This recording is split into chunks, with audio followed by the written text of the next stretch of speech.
On sait en sciences cognitives que l'être humain n'est pas rationnel. On sait tout autant en sciences cognitives que même les scientifiques peuvent être irrationnels. On a plein de cas. Bourdieu a fait un bouquin gros comme ça, qui s'appelle Homo Academicus, où il a étudié dans les années 80, et c'était pas du tout dans un cadre de crise, hein, c'était les irrationalités régulières du monde académique.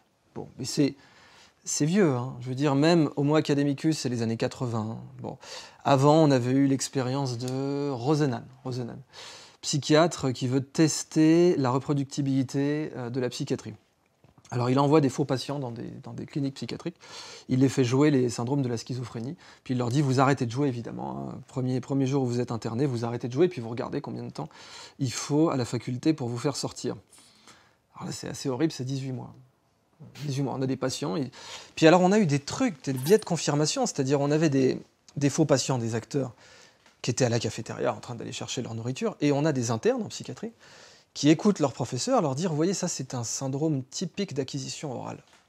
Ouais, ils mangent quoi, hein, ok. C'est un syndrome typique d'acquisition orale. Oui, parce que, en fait, il y avait un besoin qu'il soit malade. Bon. Le malade imaginaire. Bon, il y avait un besoin. Il ne peut pas admettre qu'on a eu tort, qu'on a interné. Alors, Rosenan, il a publié son étude dans les années 70.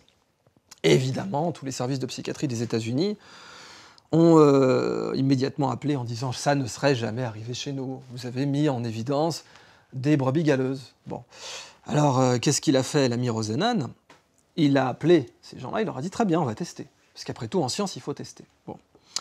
Et qu'est-ce qu'il a fait? Il a dit « je vais vous envoyer des faux patients. Dans 6 mois, je vais vous envoyer des faux patients. Et vous allez devoir me dire lesquels. » Alors pendant 6 mois, il y a tous ces services de psychiatrie qui étaient là, pas de ça chez nous, bon. Ils font voilà la liste, alors celui-là on en est sûr, celui-là on en est sûr, celui-là on n'est pas 100% sûr, etc. Puis ils envoient ça à Rosenan. Et Rosenan il dit « ah, c'est très bien, intéressant, sauf que je vous ai envoyé personne. »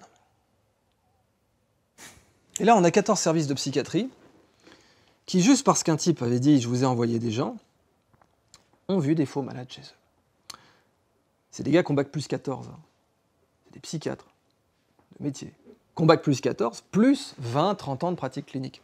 Fondamentalement, l'irrationalité, même dans les cercles informés, même dans les cercles qui sont censés être le rempart de l'humanité contre l'irrationalité, ça existe, ça a existé par le passé. Moi, honnêtement, parce que je suis pessimiste, tendance Gainsbourg-Bogart, j'ai la faiblesse de penser que ça va continuer à exister.